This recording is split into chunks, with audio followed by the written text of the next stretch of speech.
Votre ordinateur vous a demandé de créer un compte et vous ne saviez pas lequel choisir. Vous n'êtes pas seul. C'est une question que beaucoup de gens se posent.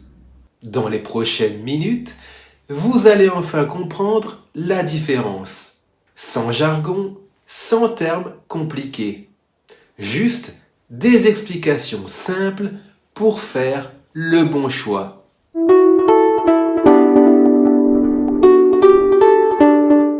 Chers aventuriers de l'informatique, bonjour à vous, c'est Thierry de la chaîne YouTube Initiation Informatique. Parlons maintenant du compte Microsoft et du compte local sur un ordinateur équipé de Windows. Pour bien comprendre, on va utiliser deux images simples. Imaginez une clé de maison. Cette clé n'ouvre qu'une seule porte, la vôtre. Elle ne sert à rien d'autre. C'est exactement ça, un compte local. Vous créez votre nom, Marie, Pierre, Paul, peu importe, et ensuite vous choisissez votre mot de passe. Et votre ordinateur vous reconnaît instantanément. Vos informations restent sur votre ordinateur, elles ne partent nulle part ailleurs. Maintenant, imaginez une carte d'abonné, comme celle d'une bibliothèque. Vous la créez une seule fois et elle vous donne accès à plein de services. C'est ça un compte Microsoft. Il vous donne accès par exemple à OneDrive. OneDrive, c'est comme un grand tiroir sur Internet. Vous y rangez vos photos, vos documents, etc. Et vous pouvez les retrouver depuis n'importe quel appareil connecté, ce qui est bien pratique si vous utilisez aussi une tablette ou un smartphone. Parlons maintenant de quelque chose qui préoccupe beaucoup de gens, la vie privée. Avec un compte local, vos données restent sur votre ordinateur.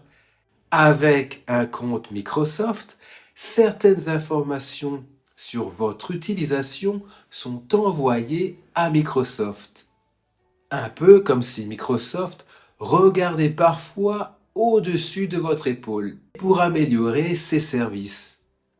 Et je vais vous dire quelque chose d'important, même avec un compte local, Windows envoie quelques informations techniques à Microsoft. Par exemple, pour vérifier que votre ordinateur est protégé contre les virus. Vous n'êtes pas totalement séparé de Microsoft, mais au moins vous envoyez moins d'informations importantes. Parlons maintenant de la sécurité. Un compte Microsoft, c'est un compte sur Internet, comme votre boîte email. Et comme pour votre boîte email, il faut bien le protéger avec un mot de passe solide. Un mot de passe solide, c'est quoi? C'est un mot de passe qu'on ne peut pas deviner facilement. Pas votre date de naissance, pas le nom de votre chien, quelque chose de plus original. Et notez-le quelque part, par exemple, sur un carnet. Parlons maintenant de ce qui arrive à tout le monde. Oublier son mot de passe, ça arrive à tout le monde sans exception. Avec un compte local, si vous oubliez votre mot de passe, récupérer l'accès à votre ordinateur devient très compliqué. C'est le gros point faible du compte local. Avec un compte Microsoft, vous prenez le téléphone d'un proche, vous allez sur le site de Microsoft, il vous envoie alors un code sur le téléphone, vous tapez ce code et vous retrouvez votre accès. Simple et rassurant. Maintenant, attention, il y a un petit piège à connaître. Imaginez que vous utilisez un compte local.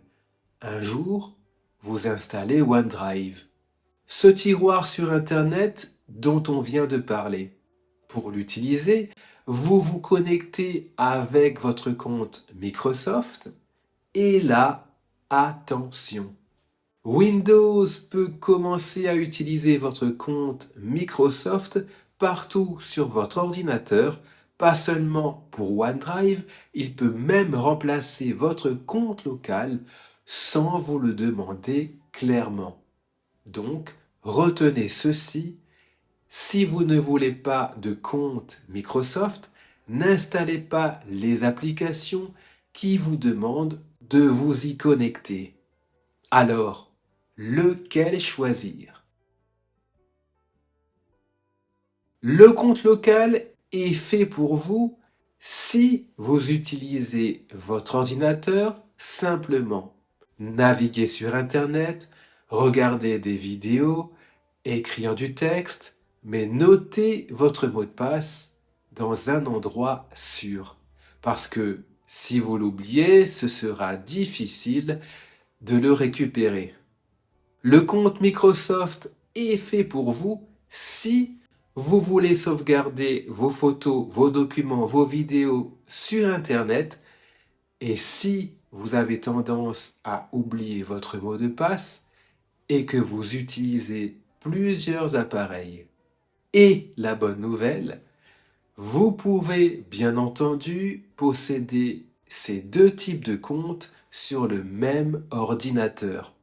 Choisissez celui qui vous correspond.